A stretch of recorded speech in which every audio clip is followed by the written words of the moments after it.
Right, ladies and gentlemen, sweet cover on this Victorian book. It's about 1900. It's a book that was published earlier in the 19th century. It's called Mother's Last Words. We'll get onto the contents in a moment. But it has this lovely, very striking Art Nouveau binding with a child in a sort of heart-coloured costume and these stylized rabbits in the grass and these wonderful Art Nouveau flowers. It's a bit rubbed and worn, but it's all tight and sand and relatively clean, but that very striking cloth Art Nouveau binding. And it's got all the usual nice things old books have. A nice old awarded to book plate in the front, awarded to Edward Fisher, second class of boys at St. John's School in Harpenden.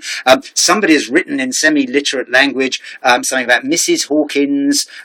She said she is nosy. She wants to know everybody, N-O, everybody. She said to get sick of that song. Anyway, there's some children's screed in the front, which rather adds to its charm.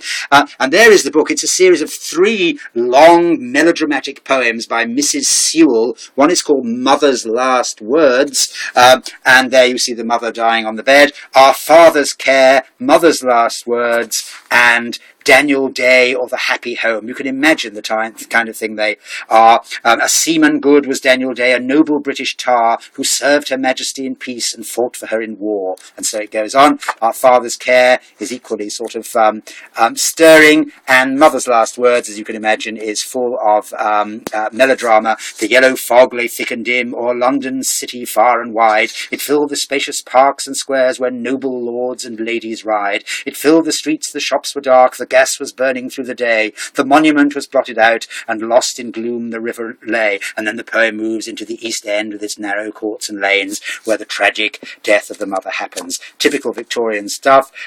Nice book, but a lovely, lovely cover there. I've looked it up on the internet. The first 5 copies I've come across for sale on antiquarian book sites on the internet are £12, £22, £23, £29 and £25, all for this 1900 edition there. Thank you very much indeed. Bye.